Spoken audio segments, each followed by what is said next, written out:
Hi guys, welcome and welcome back to our YouTube channel That Bengali नखरा। तो हम फिर से आ गए हैं एक और रियल हॉरर स्टोरी के साथ, जो कि हमारे पापा के बचपन की है। तो ये कहानी बहुत ही ज्यादा डरावनी होने वाली है। जब हमारे पापा ने हमें अपनी ये स्टोरी सुनाई थी तो हम दोनों के गूज बम्स आ गए थे। तो अब बारी है आप सबको गूज बम्स देने की। विदाउट एनी डिले वीडियो को स्टार्ट करते हैं। तो स्टोरी को शुरू करने से पहले चैनल को सब्सक्राइब करो ताकि हमारी अगली स्टोरी आप तक जल्दी से पहुंच जाए।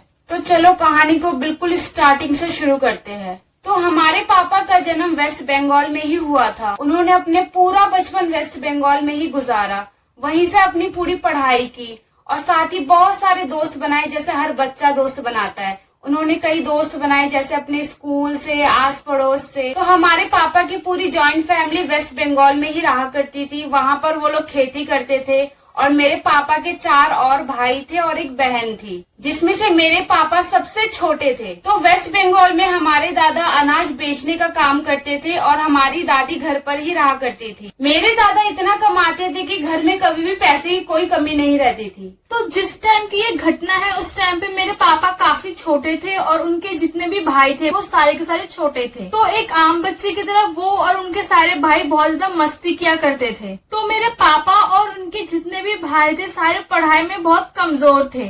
उनका ध्यान पढ़ाई से ज्यादा आसपास की चीजों में रहता था, जैसे खेल कूद, मस्ती, इन सब में उनका बहुत ज्यादा ध्यान था। कभी वो लोग अपने दोस्तों के साथ घूमने जाया करते थे, कभी मूवी देखने जाया करते थे। पढ़ाई में उनका बिल्कुल भी मन नहीं लगता था। खेतों में जाना, वहाँ से चीजें लेके पिकनिक करना, वो अक्सर ये सब चीजें करा करते थे। तो अब बात कर लेते हैं कि बहुत साल पहले, यानी जब मेरे पापा छोटे थे तब वेस्ट बंगाल कैसा था। तो हमारे पापा हमें बताते हैं कि उस समय बहुत कम घर होया करते थे और घर कम होने के कारण हर किसी का घर बहुत बड़ा होता था। जैसे आंगन हो गया, बहुत बड़े बड़े होते थे और हर तरफ जंगल ही जंगल होता था। तो घर कम होने के कारण वहाँ पे लोग भी बहुत कम होते थे, इसलिए हर कोई एक दूसरे को अच्छे तरीके से जानता था और पहचानता था, जिससे हर कोई एक दूसरे के घर आता था, बातचीत करता था और जिससे उस समय हर किसी का एक दूसरे के साथ बहुत अच्छा दोस्ती था। मेरे पापा बताते हैं कि उस टाइम पे जब बहुत ज्यादा जंगल हुआ करते थे और कोई भी अगर इंसान मर जाता था किसी भी अबनॉर्मल तरीके से, यानी कोई भी दुख के कारण या फिर नेचुरल तरीके से नहीं मरता था, तो उस टाइम पे उस इंसान की जो आत्मा होती थी वो जंगलों में भटकती थी। वहाँ से आने जाने वाले इंसानों को उनकी आवाज सुनाई देती थी। उनको हमेशा लगता था कि उनके आसपास कोई ना कोई जरूर है, जिस वजह से कोई भी शाम को अंधेरा होने के बाद अपने घर से निकलता नहीं था। मेरे पापा बताते हैं कि दिन भर खेल कूदने के बाद शाम को अंधेरा होने से पहले वो अपने घर के अंदर घुस जाते थे, क्योंकि उनको भी डर लगता था। क्योंकि गांव में बहुत कम घर थे और लोगों का जो आंगन था वो काफी बड़े बड़े थे। तो गांव के लोगों का शौक था कि अपने आंगन में कुछ ना कुछ उगाने का। कोई वेजिटेबल्स उगाया करता था, कोई फ्रूट्स उगाया करता था, या फिर अलग अलग चीजें हर कोई उगाया करता था। तो एक इंसान को दूसरे के घर में क्या उग रहा है ये अच्छे से पता था। तो जैसा कि आपको पता है कि अगर गांव में किसी के घर में कुछ उगा हो तो दूसरे लोगों की नजर उस पर जरूर होती है और इन सब चीजों में बच्चे तो सबसे आगे होते हैं। तो क्योंकि मेरे पापा उस टाइम पे काफी छोटे थे तो वो और उनके सारे भाई और उनके सारे दोस्त लोग, तो मेरे पापा लोग हमेशा यही देखते थे किसके घर में क्या उगा है और कौन सी चीजें हम चुरा सकते हैं। तो वो अक्सर क्या करते थे कि अपने दोस्तों के साथ, अपने भाई के साथ उसके घर में जाया करते थे, उस चीज को चुरा के खाया करते थे या फिर घर पे लेके आ जाया करते थे मालिक के देखने से पहले। तो हर एक छोटे बच्चों की तरह मेरे पापा का, उनके भाइयों का और उनके दोस्तों का ये मिशन था कि हम जाएंगे और चुरा के खा पी के वापस आ जाएंगे मालिक के पकड़ने से पहले। तो हमारे वेस्ट बंगाल में एक ऐसा एरिया होता था जो कि अभी भी है, जहाँ पे लोग धान अक्सर धोकर सुखाया करते थे। वो एक बड़ा सा सीमेंट का मैदान था जिस पर बहुत ज्यादा धूप पड़ती थी और इसीलिए लोग वहाँ पर अपने कपड़े भी सुखाया करते थे। और साथ ही साथ इस मैदान के चारों तरफ बहुत ही ज्यादा जंगल हुआ करते थे। वो एरिया दिन के समय बहुत ही ज्यादा चहल पहल हुआ करता था, क्योंकि दिन के समय वहाँ पर हर कोई अपना अपना काम लेकर आया करता था। लेकिन वही दूसरी तरफ रात के समय वहाँ पर एक भी इंसान नहीं दिखता था, क्योंकि वो एरिया बहुत ही ज्यादा जंगल से भरा हुआ था। तो उस सीमेंट के मैदान को हमारे यहाँ चाताल कहते हैं। तो उस सीमेंट के बड़े से एरिया यानी चाताल के आसपास भी 2-3 घर होया करते थे, जिसमें से एक घर था एक बूढ़ी औरत का। तो अब हम आप सबको ये बता देते हैं कि आखिर उस बूढ़ी औरत का घर था कैसे। उस बूढ़ी औरत का घर बहुत ज्यादा बड़ा था और साथ ही एक बहुत बड़ा सा आंगन भी था। उस बूढ़ी औरत ने अपने घर के चारों ओर बहुत सारे पेड़ पौधे उगा रखे थे, जैसे आम का पेड़ हो गया, अमरूद का पेड़ हो गया और साथ ही बहुत सारी तरह तरह की सब्जियां भी उगा रखी थी, जिसके बारे में गांव के हर इंसान को लगभग पता था। उस बूढ़ी औरत को पेड़ पौधे लगाने का बहुत ज्यादा शौक था। उस बूढ़ी औरत का पूरा आंगन पेड़ पौधों से ही भरा हुआ था। गांव के लोग उस बूढ़ी औरत के घर जाया करते थे उन सभी पेड़ पौधों को देखने के लिए। वो बूढ़ी औरत अपने घर में उगाए गए उन सभी पेड़ पौधों के लिए पूरे गांव में फेमस थी। तो अब हम आपको बताते हैं उस बूढ़ी औरत के बारे में कुछ बातें। वो बूढ़ी औरत अपने पति और एकलौती बेटी के साथ रहा करती थी। उसका पति बाजार में जाके सब्जियां बेचने का काम करता था, जिससे कि उनका घर काफी अच्छा चलता था और उन्हें पैसों की बिल्कुल भी कमी नहीं थी। और ऐसे ही कुछ साल बीतते हैं। जब उनकी बेटी की उम्र शादी के लायक हो जाती है तो वो दोनों अपनी बेटी की शादी करा देते हैं। उनकी बेटी की शादी बहुत ही दूर तय हुई थी, जिस कारण उनकी बेटी अपनी मम्मी पापा से बहुत ही कम मिलने आ पाती थी। ऐसे ही कुछ साल और बीत जाते हैं। उस बूढ़ी औरत का पति बहुत ही कमजोर और बूढ़ा हो जाता है।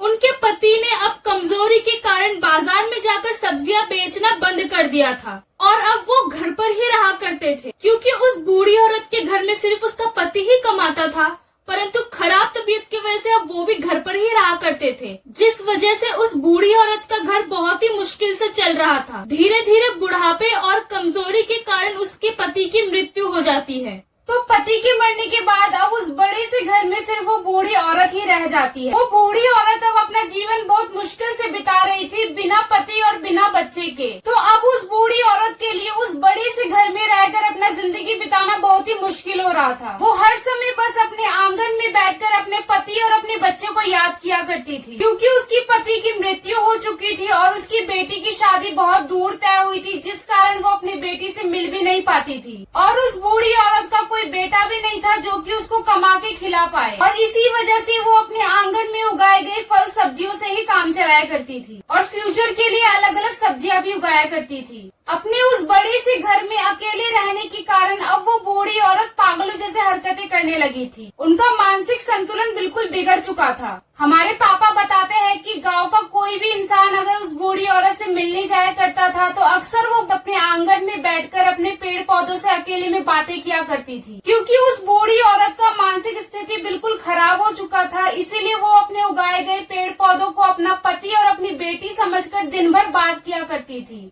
जब भी कोई इंसान उस बूढ़ी औरत से मिलने आता था, उसका हालचाल पूछने के लिए वो बूढ़ी औरत उनका हाथ पकड़ के आंगन की ओर ले जाया करती थी और वो अपने उगाए गए पौधों की तरफ इशारा करके कहती थी, देखो ये मेरे पति है, ये मेरे लिए वापस आ गए हैं। और आम के पेड़ की तरफ इशारा करके वो कहती थी, देखो ये मेरी बेटी है, ये बहुत दिन बाद मुझसे मिलने आई है, अब मैं इसे कहीं नहीं जाने दूंगी और अब ये मेरे पास ही रहेगी। और गांव वाले ये देखने सुनने के बाद हैरानी में पड़ जाते थे।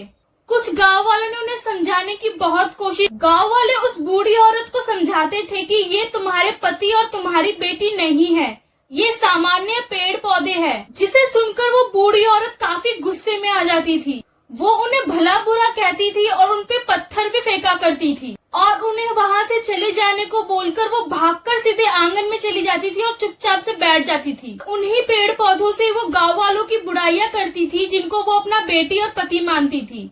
अकेली बूढ़ी औरत होने की वजह से जब भी कोई गाँव वाला उनसे हालचाल पूछने के लिए आता था, वो उनका हाथ पकड़ के फिर से आंगन की ओर ले जाया करती थी और पेड़ पौधों की तरफ इशारा करके कहती थी, ये मेरी बेटी और मेरा पति है। अगर कोई उनका मन रखने के लिए उन पेड़ पौधों को उनका बेटी और उनका पति मान लेता था और उनसे कहता था कि हाँ ये तो आपकी पति और आपकी बेटी है, तो ये सुन के वो बूढ़ी औरत बहुत ज्यादा खुश हो जाया करती थी और खुशी के मारे झूमने लगती थी। तो इसीलिए लोगों ने सोचा कि अगर वो बूढ़ी औरत इन पेड़ पौधों को अपना पति और अपना बेटी समझती है और अपने बचे खुचे दिन को खुशी और शांति के साथ बिताती है, तो हमें उसे परेशान नहीं करना चाहिए, हमें इन्हें ऐसे ही छोड़ देना चाहिए। और ऐसे ही पेड़ पौधे से बातें करते करते वह अपना जिंदगी बिताने लगी। जब भी कोई गांव का व्यक्ति उस बूढ़ी औरत के घर से गुजरता था तो वह क्या देखता था कि चाहे धूप हो रही हो या फिर बारिश हो रही हो, वो बूढ़ी औरत अपने आंगन में ही बैठी रहती थी और उन पेड़ पौधों की रखवाली किया करती थी ताकि कोई भी आकर उनको नुकसान न पहुंचा सके। उस बूढ़ी औरत के आंगन में तरह तरह के फल और सब्जियों के पेड़ पौधे लगे हुए थे, जिन्हें अगर कोई भी रात में आकर चुराने की कोशिश करता था तो वो क्या देखता था, वो बूढ़ी औरत रात में भी बैठकर अपने पेड़ पौधों की रखवाली कर रही है और आधी रात में भी वह उन पेड़ पौधों से बात कर रही होती है, जिन्हें देखकर लोग वहाँ से भाग जाते हैं। वो बूढ़ी औरत दिन भर बस अपने आंगन में ही बैठी रहती थी और वहाँ से कहीं भी नहीं जाती थी। उन्हें ना ही अपने भूख की परवाह थी और ना ही अपने प्यास की। वो अपने दिन का सारा समय बस उसी आंगन में ही बिता देती थी। ऐसे ही कुछ दिनों तक बिना खाए पिए वो बूढ़ी औरत बहुत ज्यादा कमजोर हो गई थी और ऐसे ही एक दिन कमजोरी के कारण वो बूढ़ी औरत अपने ही आंगन में मर जाती है। उस बूढ़ी औरत के मरने की बात पूरे गांव में फैल जाती है। जब भी कोई इंसान रात के समय उस बूढ़ी औरत के घर के आसपास से गुजरता था तो उन्हें उस बूढ़ी औरत के घर से बहुत जोर जोर से रोने की आवाज आती थी। तो गांव के सभी लोग जान चुके थे कि रात के समय उस बूढ़ी औरत की आत्मा उसी आंगन में भटकती है, जिस आंगन से उस बूढ़ी औरत को बहुत ज्यादा प्यार था। सारे गांव के लोग बहुत ज्यादा डर गए थे, इसलिए अंधेरा होते ही कोई अपने घर से नहीं निकलता था डर के मारे। खास तौर पे उस चाताल के आसपास तो कोई भी नहीं भटकता था जहाँ वो बूढ़ी औरत रहा करती थी। तो चलो हम वापस से अब अपने पापा पर आते हैं। जहाँ गांव के सभी बड़ों को उस बूढ़ी औरत की आत्मा से डर था, वही दूसरी तरफ सारे बच्चे अपने में ही मगन थे। किसी भी बच्चे को उस बूढ़ी औरत की आत्मा के बारे में कुछ भी पता नहीं था।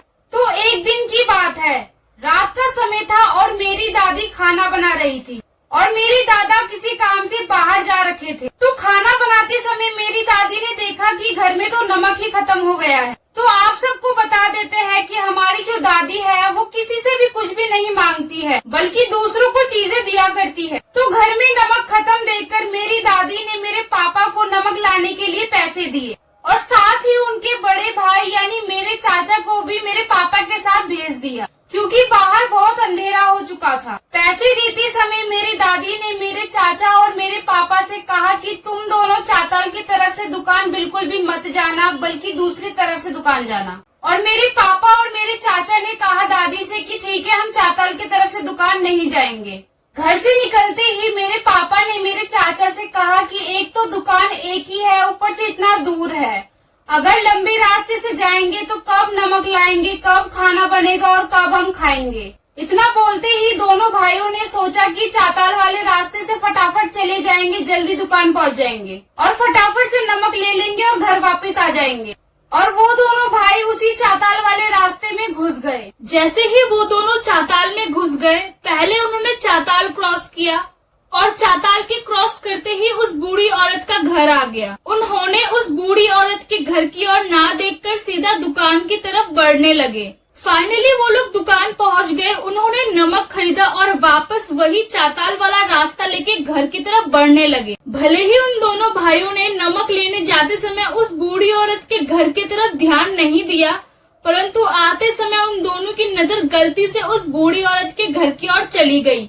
खास तौर पर उस आंगन की तरफ जहाँ वो बूढ़ी औरत दिन रात बैठी रहा करती थी। वहाँ उन दोनों ने देखा कि एक बूढ़ी औरत बैठी हुई है जिसने व्हाइट कलर की साड़ी पहनी है जिसका बॉर्डर रेड है।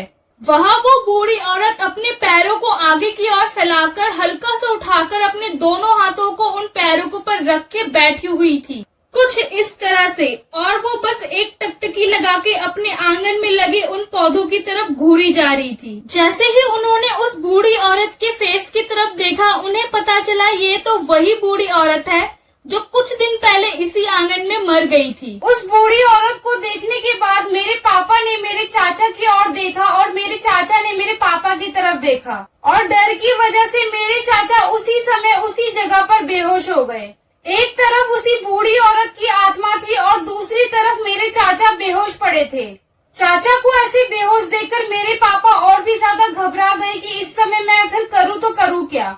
मेरे पापा ने सोचा कि अगर मैं मुंह से जरा सी भी आवाज निकालूंगा तो उस बूढ़ी औरत का ध्यान मुझ पर आ जाएगा और वो मुझे नुकसान भी पहुंचा सकती है। इसलिए उन्होंने अपने मुंह से जरा सी भी आवाज ना निकालकर जैसे तैसे मेरे चाचा को एक हाथ से खींचकर उस बूढ़ी औरत के घर से दूर लेकर गए, क्योंकि उनके दूसरे हाथ में नमक था और इतना सब कुछ होने के बाद भी उन्होंने अपने हाथ से वो नमक का पैकेट नहीं छोड़ा। थोड़ी ही दूर जाकर मेरे पापा ने मेरे चाचा को जैसे तैसे जगाया और दोनों भाई डर के मारे घर की तरफ भाग गए।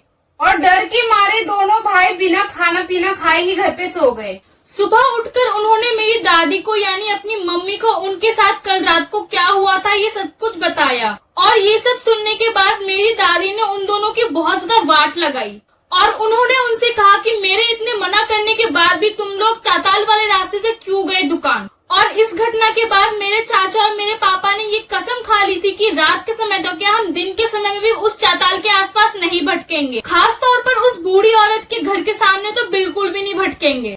तो गाइस फाइनली मेरे पापा और मेरे चाचा की ये हॉरर स्टोरी यहीं पे खत्म होती है। अगर आपको ये वीडियो अच्छी लगी हो तो प्लीज हमारे चैनल को लाइक शेयर और सब्सक्राइब करना बिल्कुल मत भूलना, बिल्कुल ही फ्री है। तो हम आपसे मिलेंगे नेक्स्ट वीडियो में, तब तक के लिए बाय।